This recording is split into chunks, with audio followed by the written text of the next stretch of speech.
Welcome to live trade technical classes. अगर आप channel पे नए हैं, चैनल को सब्सक्राइब करें और नोटिफिकेशन पाने के लिए बेल आइकन को प्रेस करें। मैं इंद्रपाल। शुरू करते हैं आज के टॉपिक को, जो कि है बियरिंग। इंट्रोडक्शन।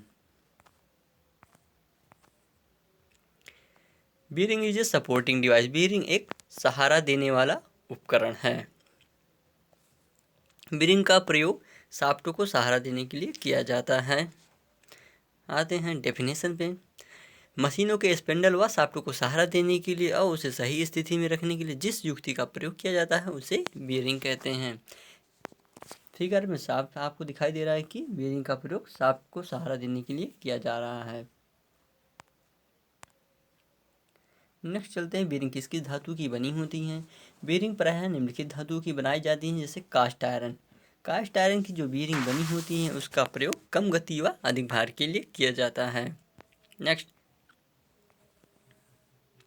ब्रॉन्ज। ब्रॉन्ज की बनी हुई बियरिंग अधिक गति व अधिक भार के लिए प्रयोग की जाती है। व्हाइट मेटल और वेबिट मेटल। व्हाइट मेटल और वेबिट मेटल की बियरिंग जो होती हैं वो सेल बियरिंग बनाई जाती हैं। यह सेल बियरिंग दो पार्टों में बनी हुई होती हैं।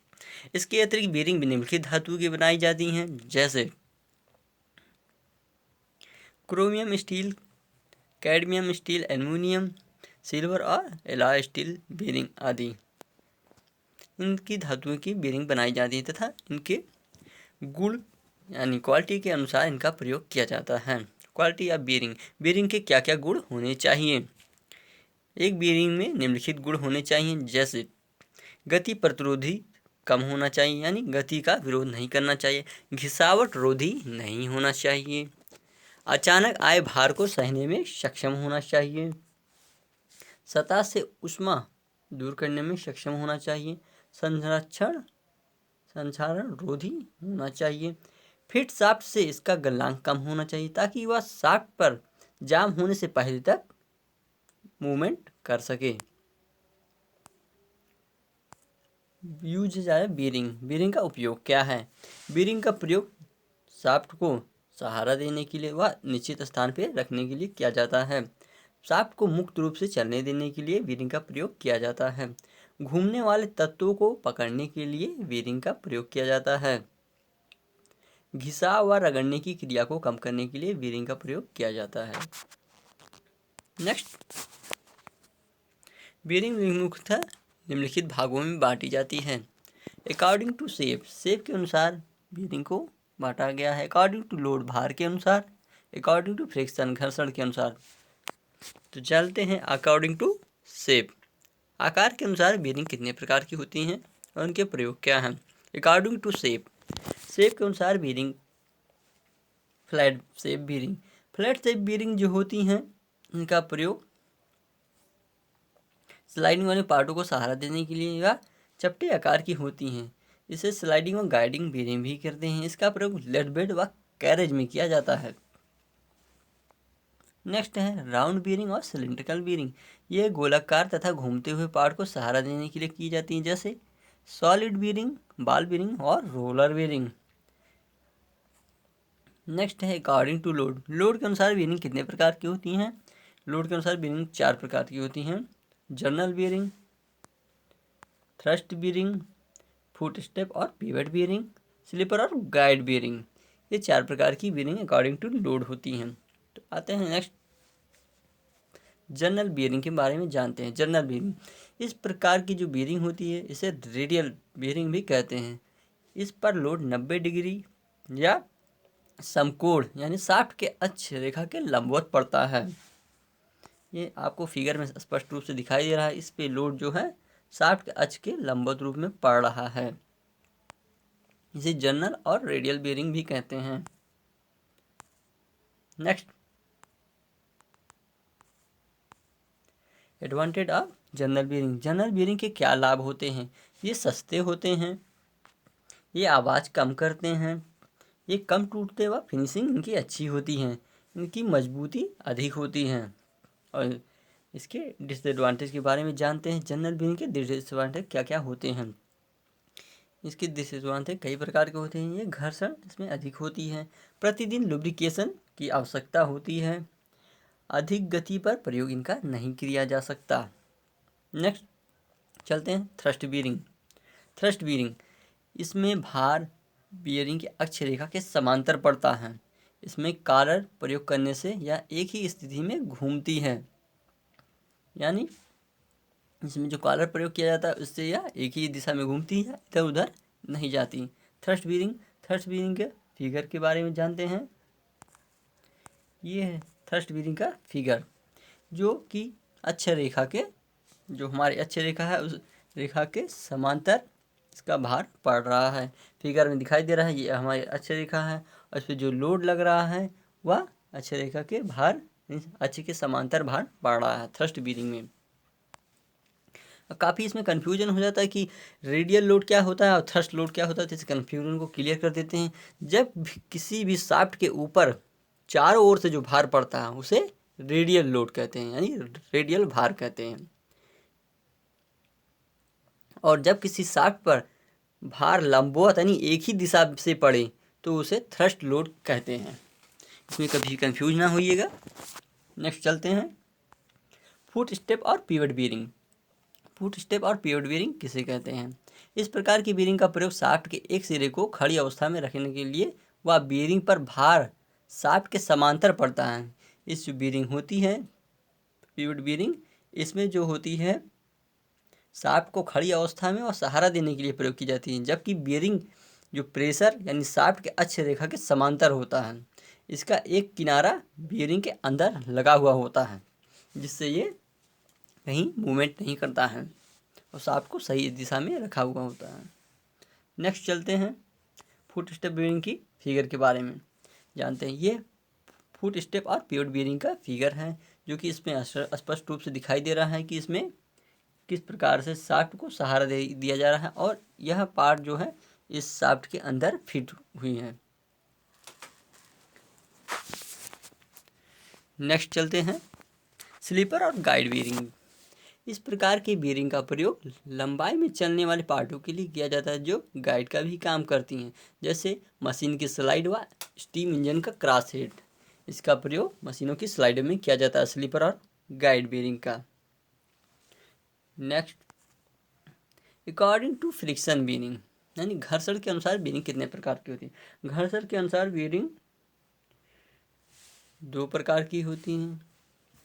पहला फ्रिक्शन बीयरिंग। फ्रिक्शन बीयरिंग के अंतर्गत आती हैं चार प्रकार की: solid bearing, bush bearing, shell bearing, split bearing. और एंटी फ्रिक्शन के अनुसार बीयरिंग दो हैं, एक है बॉल बीयरिंग, दूसरा है रोलर बीयरिंग। तो बॉल बीयरिंग में कई प्रकार की बीयरिंग आती हैं, जैसे single row ball bearing, double row ball bearing, angular contact ball bearing, radial contact ball bearing और सेल्फ अलाइनमेंट बॉल बीयरिंग। और रोलर बीयरिंग जो होता है उसमें कई प्रकार की बीयरिंग आती हैं, जैसे सिलिंडर रोलर बार बीयरिंग, बैरल रोलर बार बीयरिंग, नीडल रोलर बार बीयरिंग और टेपर रोलर बार बीयरिंग।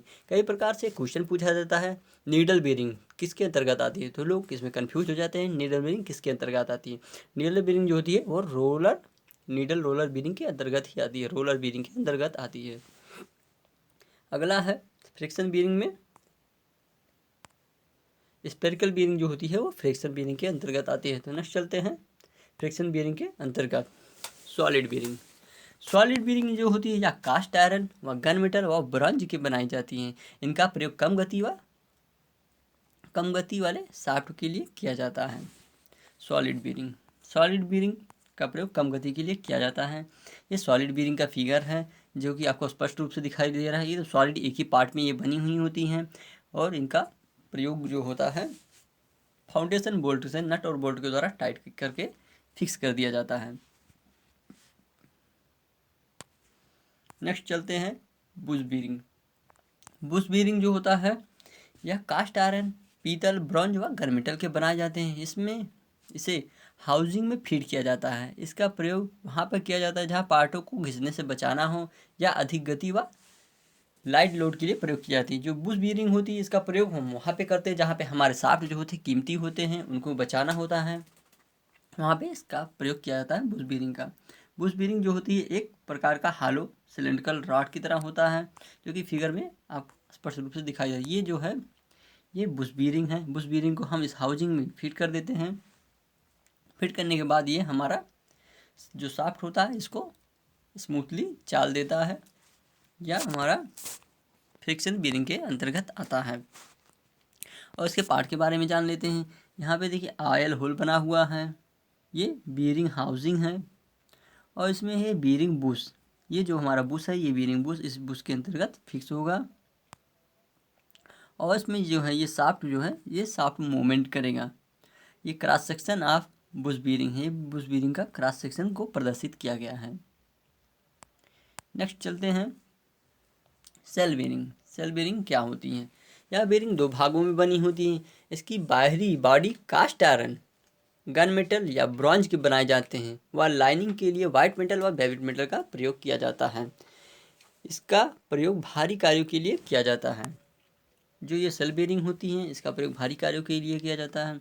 इसमें जो लाइनिंग की जाती है यानी वेलवेट मेटल या वाइट मेटल को पिघला के इसकी लाइनिंग की जाती है। अगर ये बीयरिंग ख़राब हो जाती है तो इसे फिर गर्म गर्म करके इसके जो वर होते हैं इसको रिमूव किया जाता है और इसकी लाइनिंग करने के लिए वेलवेट मेटल और वाइट मेटल की लाइनिंग दोबारा की जाती है, जिससे इनका प्रयोग हम करते हैं और इसका प्रयोग भारी कार्यों के लिए किया जाता है।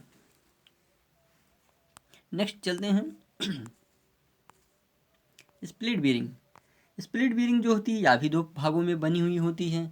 इसकी बाहरी सतह पर काला लगा होता है। इसके कास्ट आयरन के प्लम्बर ब्लॉक में फिट किया जाता है। यह भी दो प्रकार यानी यह भी दो विभागों में बनी होती है। स्प्लिट बीयरिंग का प्रयोग वहाँ पे अधिक किया जाता है जहाँ पे भार कम हो व अधिक भार के लिए भी प्रयोग किया जाता है। जैसे इसका एक एग्जाम्पल होगा कि आटा चक्की की मशीन में, आटा चक्की मशीन जो होती है उसमें स्प्लिट बीयरिंग प्रयोग की जाती है या ब्रॉन्ज और पीतल की भी बनाई जाती हैं स्प्लिट बीयरिंग। नेक्स्ट है anti friction bearing. Anti friction bearing के अंदर कई प्रकार की बीयरिंग आती है, जैसे ball bearing, roller bearing. Next है बॉल बीयरिंग। इस बीयरिंग में रोलिंग एलिमेंट बाल होता है जिसका संपर्क क्षेत्र बिंदु होता है। इसका जो बॉल बीयरिंग का संपर्क क्षेत्र होता है वो बिंदु होता है, जिससे इसमें घर्षण बहुत ही कम होता है, इसीलिए इसे एंटी फ्रिक्शन बीयरिंग कहा जाता है। बाल जो होते हैं एला स्टील या निकिम क्रोमियम स्टील की बनी हुई होती हैं। और बॉल बीयरिंग के प्रमुख 4 भाग होते हैं जो कि आगे नीचे फिगर में आपको प्रदर्शित किया जाएगा। बॉल बीयरिंग के जो 4 पार्ट हैं वो हैं inner race, outer race, cage व बाल। ये बॉल बीयरिंग के 4 पार्ट होते हैं जो कि प्रमुख रूप से आपस में एक दूसरे से बंधे हुए होते हैं और शाफ्ट को सहारा देते हैं और स्मूथ चाल प्रदान करते हैं। फिगर को देखते हैं बॉल बीयरिंग के। ये बॉल बीयरिंग का फिगर है। ये इनर रेस है, ये बॉल बीयरिंग का इनर रेस है और ये आउटर रेस है। ये केज है, केज का प्रयोग जो होता है बाल को सही दिशा में पकड़ने व मूवमेंट फ्री मूवमेंट प्रदान करने के लिए किया जाता है। और ये बाल है जो बिंदु संपर्क क्षेत्र प्रदान करता है। ये बॉल बीयरिंग है। इनर रेस, आउटर रेस, बाल और रोलर। बॉल बीयरिंग में जो होते हैं रोलिंग एलिमेंट वो बाल होते हैं, व रोलर बीयरिंग में रोलिंग एलिमेंट जो होते हैं वो रोलर होते हैं। बीयरिंग लोड को सपोर्ट करते हैं। ये जो होते हैं इनर रेस, आउटर रेस, बाल्स और रोलर जो होते हैं ये बीयरिंग लोड को सपोर्ट करते हैं तथा केज रोलिंग एलिमेंट को सही स्थिति में रखने के काम करते हैं। जो केज होता है ये केज जो दिखाई दे रहा है आपको, ये केज जो होता है रोलिंग एलिमेंट यानी जो बाल या रोलर होते हैं इन्हें सही स्थिति में रखने का काम करते हैं। नेक्स्ट देखते हैं बाल, रोल बेयरिंग, ये केज किसकी धातु की बनी हुई होती हैं। नेक्स्ट आते हैं part of bearing and material. कौन से पार्ट कौन सी धातु की बनी होती है। जो बाल होते हैं वो क्रोमियम और क्रोमियम निकल स्टील के बने हुए होते हैं। ये काफ़ी हार्ड होते हैं, ये जल्दी टूटते नहीं हैं। नेक्स्ट है रेसेस। ये रेसेस किसकी बनी हुई होती है। रेसेस जो होती हैं वो हाई ग्रेड क्रोमियम स्टील की बनी हुई होती है। केज जो होता है वो ब्रास और स्टील और प्लास्टिक की बनाई जाती हैं। आवश्यकता के अनुसार भी इनका प्रयोग बना के किया जाता है। नेक्स्ट चलते हैं सिंगल रो बॉल बीयरिंग। इस बीयरिंग का प्रयोग अधिक गति व चारों तरफ से पड़ने वाले भार यानी रेडियल भार के लिए किया जाता है। जैसे पंखा में इसका प्रयोग अधिक किया जाता है बॉल बीयरिंग का प्रयोग। ये बॉल बीयरिंग है। बॉल बीयरिंग में ये आउटर रेस है, ये इनर रेस है, ये बाल्स है और ये केज है। ये चारों आपको पार्ट में एकदम स्पष्ट रूप से दिखाई दे रहा है। नेक्स्ट चलते हैं डबल रो बॉल बेरिंग। इस बेरिंग का प्रयोग एक ही दिशा में पड़ने वाले भार के लिए किया जाता है। जो डबल रो बॉल बेरिंग होती है ये एक ही दिशा में पड़ने वाले भार के लिए प्रयोग किया जाता है। जैसे वर्टिकल मिलिंग मशीन, इसका प्रयोग वर्टिकल मिलिंग मशीन में किया जाता है। नेक्स्ट है angular contact ball bearing. Angular contact ball bearing होती है, इसका प्रयोग अधिक गति व कम भार के लिए किया जाता है। ये जैसे ग्राइंडर के स्पंडल और बाहरी रेसों को इसका प्रयोग किया जाता है। इसमें प्ले आदि नहीं रहते हैं। एंगुलर कॉन्टैक्ट बॉल बेरिंग अगर इसमें प्ले होती है तो ऑलरेडी ये एडजस्ट कर लेती है। ये है एंगुलर कॉन्टैक्ट बॉल बेरिंग का figure. Angular contact ball bearing जो है ये फिगर आपको स्पष्ट रूप से दिखाई दे रहा है एंगुलर कॉन्टैक्ट बॉल बेरिंग का। इसमें प्ले आदि नहीं हो रहती हैं। नेक्स्ट है radial contact ball bearing.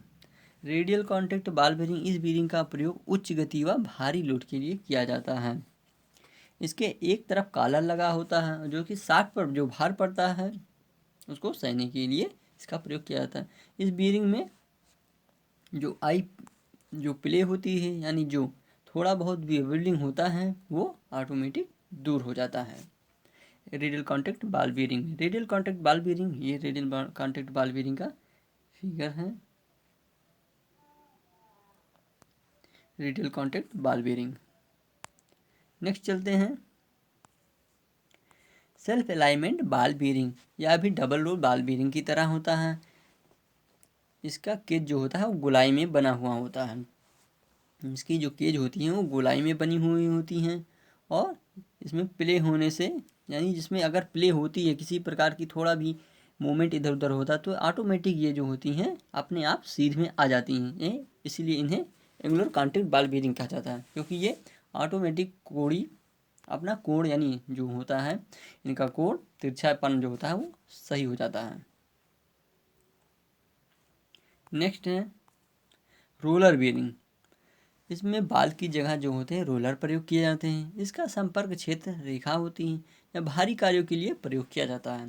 Roller bearing जो होती है वो भारी कार्यों के लिए प्रयोग किया जाता है या निम्नलिखित प्रकार की होती हैं। तो इसके टाइप्स के बारे में जानते हैं। वैसे तो इसके पार्ट जो होते हैं outer race, inner race, cage और ये रोलर होते हैं। ये रोलर का जो संपर्क क्षेत्र होता है वो लाइन होता है। इसमें कई बार क्वेश्चन पूछा जाता है बॉल बेरिंग और रोलर बेरिंग में इसके संपर्क क्षेत्र क्या होते हैं। रोलर बेरिंग का संपर्क क्षेत्र लाइन होता है और बॉल बेरिंग का संपर्क क्षेत्र बिंदु होता है। चलते हैं टाइप्स के बारे में। सिलिंड्रिकल रोलर बेरिंग, इस प्रकार की बेरिंग जो होती हैं वो प्लेन सिलिंड्रिकल होती हैं। इसमें भार सहने की शक्ति अधिक होती है। प्लेन सिलिंड्रिकल बेरिंग होती है इसमें भार बहने की शक्ति अधिक होती है। ये है प्लेन सिलिंड्रिकल बेरिंग जो है सेम इसी प्रकार की होती है प्लेन सिलिंड्रिकल बेरिंग। नेक्स्ट चलते हैं, ये है सिलिंड्रिकल रोलर बेरिंग का फिगर दिखाई दे रहा है आपको। आगे चलते हैं barrel roller bearing. Barrel roller bearing, इस बेरिंग जो होती हैं इसके रोलर जो होते हैं ढोलक के समान होते हैं यानी इसका किनारे किनारे पे जो होता है वो व्यास कम होता है और बीच में भी इसका व्यास अधिक होता है। इसका व्यास लंबाई में असमान होते हैं या सेल्फ अलाइनमेंट बेरिंग होती हैं। जो सिलिंड्रिकल जो बैरल रोलर बेरिंग होती हैं इसके जो होते हैं व्यास बीच में अधिक होता है किनारे पे कम होता है। इस प्रकार की बेरिंग जो होते हैं शाफ्ट को सीध रखने में कठिनाई नहीं आती है। अगर ये जो बेरिंग है इस शाफ्ट को सीधा रखने में किसी प्रकार की कठिनाई नहीं आती है। इसे सेल्फ अलाइनमेंट बेरिंग भी कहते हैं। ये है बैरल रोलर बेरिंग का फिगर। बैरल रोलर बेरिंग जो है ये किनारे किनारे पे इसका जो व्यास होता है रोलर का वो कम होता है और बीच में इसका व्यास अधिक होता है यानी कि इस तरीके से ये बना हुआ होता है। किनारे किनारे पे इसका व्यास कम होता है और बीच में इसका व्यास अधिक होता है। नेक्स्ट चलते हैं नीडल रोलर बेरिंग। इस बेरिंग के रोलर सुई की तरह होते हैं। इसका प्रयोग अधिक शुद्धता वाले स्थानों पे की जाती है, जैसे हवाई जहाज। ये नीडल रोलर बीरिंग होती है। ये इसके रोलर जो होते हैं बहुत पतले पतले बने हुए होते हैं और इनका प्रयोग हवाई जहाज़ों में व बहुत ही कम कंपन होने वाले स्थानों पे किया जाता है, जहाँ पे हमें काफ़ी शुद्धता की आवश्यकता होती है। नेक्स्ट है टेपर रोलर बीरिंग। इस प्रकार की बीरिंग जो होती है उसका रोलर टेपर होता है। इसका व्यास एक सिरे पर कम व एक सिरे पर ज़्यादा होता है। इसका प्रयोग भारी कार्यों व उच्च गति जैसे ऑटोमोबाइल में किया जाता है। ये आपको टेपर रोलर बीरिंग दिखाई दी रही है। इसका प्रयोग इसलिए किया जाता है कि वह शाफ्ट पर इसका दबाव एक प्रकार बना हो तथा इसे ज़्यादातर जो होता है इसके प्रकार की बीरिंग का प्रयोग ऑटोमोबाइल में ही किया जाता है। जो यह शाफ्ट पे दबाव देता है वो समकोण के साथ समांतर दबाव देने की व सहन करने की शक्ति रखता है, इसीलिए इसका प्रयोग ऑटोमोबाइल्स में किया जाता है। और इसके जो रोलर बने हुए हैं ये रोलर जो होते हैं इसके व्यास असमान होते हैं। नेक्स्ट चलते हैं स्फेरिकल बीरिंग। स्फेरिकल बीरिंग जो होती है वो फ्रिक्शन बीरिंग के अंतर्गत ही आती है। इस बीरिंग का प्रयोग ऐसे स्थानों पर किया जाता है जहाँ पे शाफ्ट में कोणीय विचलन होने की संभावना रहती है, यानी पे जहाँ पे कोणीय विचलन होने की संभावना होती है वहाँ पे स्फेरिकल बीरिंग का प्रयोग किया जाता है। ये स्फेरिकल बीरिंग का फिगर आपको प्रदर्शित किया गया है। ये स्फेरिकल बीरिंग है। नेक्स्ट चलते हैं बीरिंग से संबंधित इंपॉर्टेंट पॉइंट, महत्वपूर्ण बिंदु क्या क्या होते हैं बीरिंग में और इनके क्या क्या भाग होते हैं। Plumber block. प्लम्बर ब्लॉक क्या होता है? कई बार क्वेश्चन पूछता है एग्जाम में, एनसीआर, डीआरडीओ, इसरो आदि क्वेश्चन में क्वेश्चन पक्का पूछता है कि हाउजिंग क्या होती है, पिकलिंग क्या होती है, ब्रैकेट्स क्या होता है, ये क्वेश्चन पूछता जरूर है। तो प्लम्बर ब्लॉक के बारे में जानते हैं। या कास्ट आयरन का पेडेस्टल के आकार का ढलाई करके बनाया जाता है। इसमें बीयरिंग फिट करने के लिए हाउजिंग बना होता है जिसे नट व बोल्ट के द्वारा फिट किया जाता है या एक व दो भाग में बना हुआ होता है। ये प्लम्बर ब्लॉक। बीयरिंग हाउसिंग क्या होती है? बीयरिंग हाउसिंग प्लम्बर ब्लॉक का वह खोखला भाग होता है जिसमें हम बीयरिंग को फिट करते हैं, उसे हाउसिंग बोलते हैं। हौज यानी कि आपको एक साधारण तौर से आप समझ सकते हैं हौज क्या होता है। हौज एक होता है जहाँ पे हम प्लम्बर ब्लॉक यानी बीयरिंग को फिट करते हैं, वो हमारा हाउसिंग होता है। ब्रैकेट्स। ब्रैकेट्स क्या होता है? यह हैंगर के आकार का होता है। इसमें बीयरिंग फिट करने के लिए हाउसिंग बना होता है या आमतौर पर छत व दीवारों पर सेट किया जाता है ब्रैकेट्स को। अगला है पिकलिंग। पिकलिंग क्या होती है? बीयरिंग के बिठाने के लिए जो सतह खुरदरी की जाती है उसे पिकलिंग कहते हैं। बीयरिंग बैठाने के लिए जो सतह खुरदरी की जाती है उसे पिकलिंग कहते हैं। पिकलिंग करने के लिए कई विधि का प्रयोग किया जाता है। सबसे ज़्यादा जो विधि का प्रयोग किया जाता है वो सल्फ्यूरिक एसिड का प्रयोग किया जाता है। सल्फ्यूरिक एसिड की कुछ बूंदों को बीयरिंग बैठाने की सतह पे हम लगा के कुछ देर के लिए छोड़ देते हैं, उसके बाद इसे साफ़ कर लेते हैं। सल्फ्यूरिक एसिड जो होता है बहुत ही जहरीला होता है, इसलिए इसे हमें अच्छी प्रकार से साफ़ कर लेना चाहिए और इससे सतह खुरदरी हो जाती है और हमें जो बीयरिंग बैठाते हैं उसे अच्छा पकड़ मजबूत प्रदान करता है। तो टीनिंग करते समय भी इसका काफ़ी लाभ होता है। नेक्स्ट है बीयरिंग तापमान। बीयरिंग तापमान जो होता है वह समान रूप से बीयरिंग तापमान जो होता है वह सामान्य रूप से 140 डिग्री 140 फ़ारेनहाइट से 160 फ़ारेनहाइट होता है। ये समानता रखा जाता है। आगे है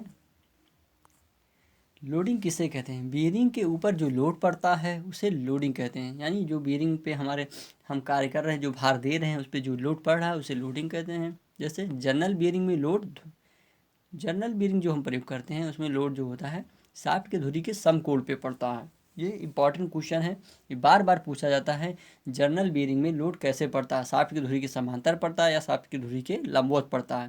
तो ये शाफ्ट की धुरी के समकोण यानी लंबवत पे पड़ता है जनरल बीयरिंग में। और जबकि थ्रस्ट बीयरिंग में जो लोड होता है वह शाफ्ट की धुरी के समांतर पड़ता है। ये क्वेश्चन को नोट करिए और इसे राइट डाउन करिए और उसे याद रखिए, क्योंकि इंपॉर्टेंट क्वेश्चन ये पक्का ही 2 नंबर फिक्स करता है। नेक्स्ट है बीयरिंग बैठाना है। Bedding of bearing. बीयरिंग को बैठाया कैसे जाता है? बीयरिंग के हाउसिंग वाले भाग को फाउंडेशन बोल्ट के साथ फिट करना है। बेडिंग ऑफ बेरिंग कहलाता है। यानी कि जो बेरिंग की हाउजिंग होती है उसे फाउंडेशन बोल्ट के द्वारा फिट करते हैं, और वह इस प्रकार से हम फिट करते हैं कि फाउंडेशन का जो बोल्ट का चूड़ी वाला भाग होता है वो ऊपर हो, उसे हम नट के द्वारा टाइट करके फिक्स करते हैं। ये बेडिंग ऑफ बेरिंग को बैठाना कहलाता है। अब क्वेश्चनिंग है, इंपॉर्टेंट क्वेश्चन है, कौन सी बियरिंग रेडियल व एक्सियल लोड पे कार्य कर सकती है? इसका सही आंसर है ball bearing, angular contact single row ball bearing. दूसरा है रोलर बियरिंग, जो समांतर रोलर बियरिंग होती है वह भाग कर सकती है। अगला है लेड बेस व टिन बेस बियरिंग का मेटल का नाम बताएं। लेड बेस वाइट मेटल तथा टिन बेस वेविट मेटल होता है। लेड बेस और टिन बेस जो बेरिंग मेटल होती हैं वो दो प्रकार की होती है, एक लेड बेस वाइट मेटल, दूसरा होता है टिन बेस वेविट मेटल। और टिन बेस और वेविट मेटल का पूछता है कि किस किस मिश्रण के बने होते हैं, तो इसे इंपॉर्टेंट क्वेश्चन को नोट डाउन करिए और नोट करिए। नेक्स्ट है सेल्फ लुब्रिकेटिंग बेरिंग किस मटेरियल के बनाए जाते हैं? सेल्फ लुब्रिकेटिंग बेरिंग जो होते हैं वो प्रमुख रूप से सेंट्रेट एलॉय बेरिंग कहलाती हैं, वह नायलॉन व टेफ्लॉन की बनी हुई होती हैं। अगला है किस बेरिंग को हाफ बेरिंग कहते हैं? स्प्लिट बेरिंग जो होती है उसे हाफ बेरिंग कहते हैं। स्प्लिट बेरिंग को हाफ बेरिंग कहते हैं। स्प्लिट बेरिंग के अलावा जो सेल्फ बेरिंग होती है वह भी दो भागों में बनी हुई होती है। नेक्स्ट है स्पेसिफिकेशन ऑफ बेरिंग। बेरिंग की जो वर्गीकरण किस प्रकार से किया जाता है? बेरिंग का जो वर्गीकरण होता है निम्नलिखित प्रकार से किया जाता है। बेरिंग का वर्गीकरण निम्नलिखित प्रकार साइज द्वारा प्रदर्शित किया जाता है। पहला बोर का व्यास। बेरिंग का जो वर्गीकरण बोर के व्यास के अनुसार किया जाता है। बोर डाया, बाहरी व्यास आउटर डाया, चौड़ाई विड्थ, और लास्ट है बेरिंग का प्रकार यानी टाइप ऑफ बेरिंग। बेरिंग के प्रकार से भी किया जाता है। तो जानते हैं आगे। ये एग्जाम्पल है 6201 सिंगल जेड अपान यानी 6201 डबल जेड। ये इसका रूप का क्या होता है? ये क्वेश्चन इंपॉर्टेंट क्वेश्चन है, ये एग्जाम में दे देता है। ये 6201 दे देगा कि 6201 क्या होता है, इसे आप डिफाइन करिए और इसे बेरिंग का स्पेसिफिकेशन करिए। तो जो 62 दिया हुआ है 62, ये बेरिंग सीरीज होती है। बेरिंग सीरीज होती है। ये डाया यानी डीप ग्रुप सिंगल रो बाल बेरिंग है। ये 62 जो होती है बेरिंग सीरीज में डीप ग्रुप सिंगल रो बाल बेरिंग है। और 01 क्या होता है? ये 1 जो होता है ये डाया दिया गया है कि ये हमारा इनर रेस यानी हमारा इनर जो रेस होता है उसका डाया कितना होता है, इनर रेस का डाया हमारा कितना होता है। तो 01 का जो डाया होता है वो 12 mm बोर का होता है। आगे आपको यहाँ पे फिगर में यहाँ पे दिखाई दे रहा है कि 0 से लेके यानी 6200, 6201, 6202, 6203, 6204, ये जो 6204 तक होते हैं इनके बोर डाया कितने होते हैं? तो 6201 का जो बोर डाया होता है वो होता है 10 mm यानी 62 अगर क्वेश्चन में दे देता है 6201 तो 6200 दे देता है तो इसका बोर डाया पूछता है।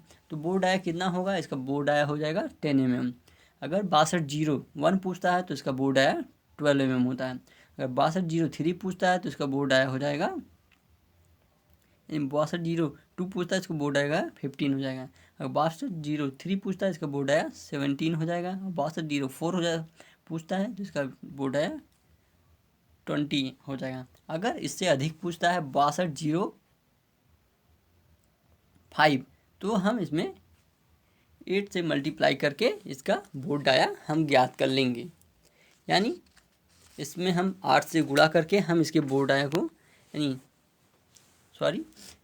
5 से गुणा करके हम इसका बोर डाया ज्ञात कर लेंगे। अगर इसमें क्वेश्चन पूछता है कि 6205 का बोर डाया क्या होगा, तो हम 5 में 5 से गुणा कर देंगे। 5 में हम 5 से गुणा करके इसका बोर डाया ज्ञात कर लेंगे।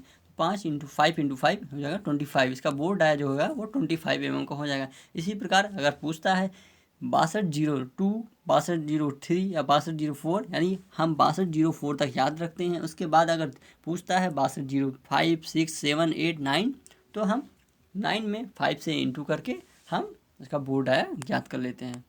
नेक्स्ट चलते हैं ये क्वेश्चन पे कि जेड और सिंगल जेड क्या होता है। जो जेड और सिंगल जेड जो होता है ये सील्ड होता है, यानी dust sealed on one side. Single Z जो दिया होता है ये जो होती हैं ये बीरिंग को धूल कर मिट्टी और चिप्स आदि से बचाने के लिए इसका प्रयोग किया जाता है। सिंगल जेड का अर्थ होता है कि या एक ही तरफ सील्ड लगाई गई है बीरिंग के, अगर डबल जेड दिया गया है तो ये दोनों तरफ सील्डेड लगाई गई हैं। ये रहा आज का टॉपिक, समाप्त हुआ। अगर आपको वीडियो अच्छा लगा हो वीडियो को लाइक करें, चैनल को सब्सक्राइब करें, अपने मित्रों के साथ शेयर जरूर करें और अपना कमेंट बॉक्स में ज़रूर करें। Thank you for watching.